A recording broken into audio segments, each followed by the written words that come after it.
Assalamualaikum warahmatullahi wabarakatuh. Perkenalkan, nama saya Indah Putri, NIM 1902030007, mahasiswi program studi akuntansi dari Universitas Samudra. Di sini saya akan memaparkan tugas analisis laporan keuangan. Saya akan menjelaskan materi tentang analisis resiko rasio keuangan. Berikut materi yang akan saya jelaskan. Analisis resiko rasio keuangan. Analisis resiko rasio keuangan adalah membandingkan angka-angka yang ada dalam laporan keuangan untuk mengetahui posisi keuangan suatu perusahaan serta menilai kinerja manajemen dalam suatu periode tertentu terhadap perusahaan. Analisis rasio keuangan merupakan salah satu metode yang dapat dilakukan untuk menganalisa laporan keuangan adalah analisis rasio.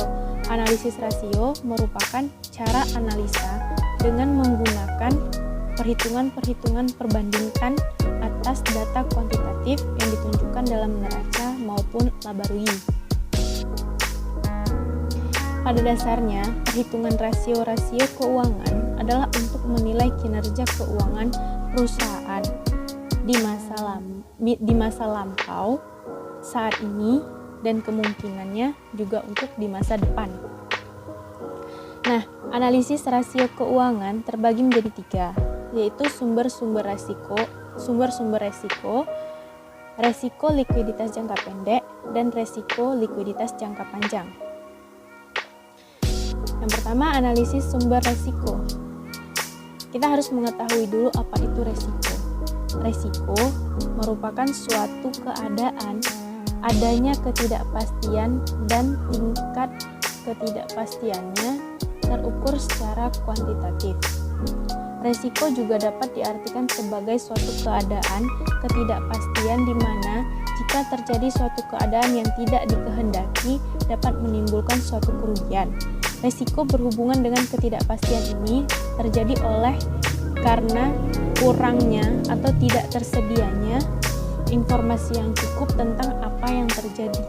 Dapat dikatakan juga bahwa informasi yang diberikan itu tidak akurat atau data-data yang dikumpulkan tentang sesuatu yang terjadi tidaklah sesuai. Sumber-sumber resiko. Analisis resiko atau risk analysis dapat diartikan sebagai sebuah prosedur untuk mengenali suatu ancaman dan kerentanan, kemudian menganalisisnya untuk memastikan hasil pembongkaran dan menyoroti bagaimana dampak-dampak yang timbul dapat dihilangkan atau dikurangi. Analisis resiko juga dipahami sebagai sebuah proses untuk menentukan pengamanan macam apa yang cocok dan layak untuk sebuah sistem atau lingkungan. Berikut sumber-sumber resiko. Yang pertama, internasional, domestik, industri, dan perusahaan. Internasional yaitu ketidakstabilan pemerintahan lokal atau setempat, ketidakstabilan kebijakan pemerintahan setempat, pengambil alihan perusahaan oleh pemerintah setempat, resiko perusahaan, kurs mata uang yang berubah, dan resesi dunia. Yang kedua, domestik. Domestik itu merupakan resesi, inflasi atau deflasi, perubahan tingkat suku bunga, perubahan demografis, perubahan kebijakan dalam negeri, dan perubahan politik dalam negeri. Yang ketiga, industri. Merupakan perubahan teknologi persaingan, perubahan kekuatan tawar-menawar dalam industri. Misalnya pembeli semakin kuat dan peraturan pemerintahan yang berkaitan dengan industri. Yang keempat, perusahaan. Merupakan perubahan manajemen, perubahan strategi, resiko terkena bencana.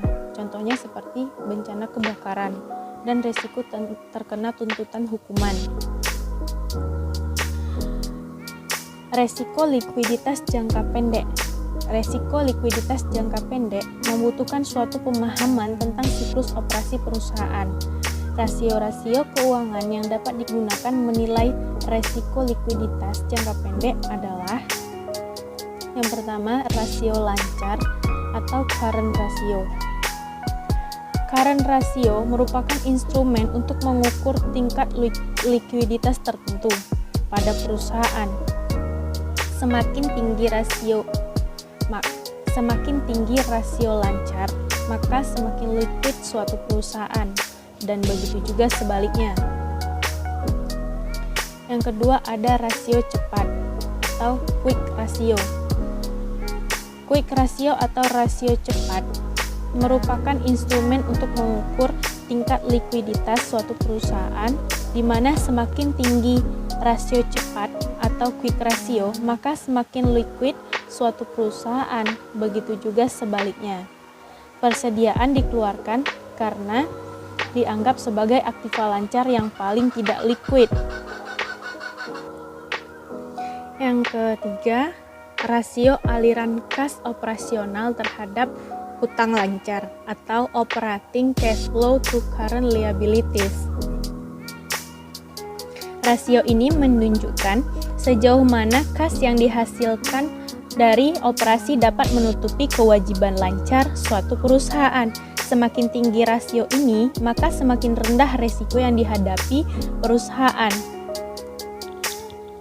Yang keempat, rasio aktivitas modal kerja, yaitu rasio yang menghitung beberapa cepat modal kerja berputar atau menghitung seberapa lama dana tertanam di modal kerja. Beberapa rasio, rata-rata umur piutang, rata-rata umur persediaan, dan rata-rata umur hutang. Yang terakhir pembahasan kita yaitu resiko likuiditas jangka panjang. Resiko likuiditas jangka panjang digunakan untuk mengukur kemampuan perusahaan dalam memenuhi pembayaran, bunga, dan angsuran pinjaman atas utang jangka panjang dan untuk memenuhi kewajiban yang segera jatuh tempo. Rasio-rasio keuangan yang dapat digunakan untuk menilai resiko likuiditas jangka panjang adalah rasio utang jangka panjang atau long term debt ratio. Rasio ini menunjukkan sebesar apa total utang yang digunakan oleh perusahaan untuk membiayai aktivitas-aktivitasnya. Semakin besar rasio ini, maka semakin besar pula resiko yang dihadapi oleh perusahaan. Yang kedua, ada rasio kewajiban terhadap aktiva atau liabilities to asset ratio. Rasio ini menunjukkan seberapa besar hutang yang digunakan untuk membiayai aktivitas perusahaan. Semakin besar rasio ini, maka semakin besar pula resiko yang dihadapi perusahaan. Dan begitu pula sebaliknya. Dan yang ketiga ada rasio aliran kas operasional terhadap total hutang atau operating cash flow to total liabilities rasio. Rasio ini menunjukkan sejauh mana kemampuan perusahaan dalam menghasilkan arus kas dan dari kegiatan operasi untuk menutupi atau memenuhi seluruh kewajibannya. Rasio ini melihat kemampuan perusahaan menghasilkan aliran kas untuk menutupi kewajibannya. Dan yang terakhir, rasio aliran kas operasional terhadap pengeluaran modal atau operating cash flow to capital expenditure. Rasio ini menunjukkan seberapa besar pengeluaran arus kas atau pengguna arus kas operasi yang dihasilkan perusahaan dalam memenuhi kebutuhan pengeluaran modal. Analisis ini memberi informasi besarnya aliran kas untuk menutup pengeluaran modal yang diperlukan untuk investasi, memelihara dan membangun pabrik dan bangunan. Kelebihan kas tersebut bisa kita pakai untuk membayar hutang beserta dengan bunga-bunganya. Baiklah, hanya ini yang bisa saya sampaikan. Lebih dan kurang saya mohon maaf. Sekian dari saya. Assalamualaikum warahmatullahi wabarakatuh.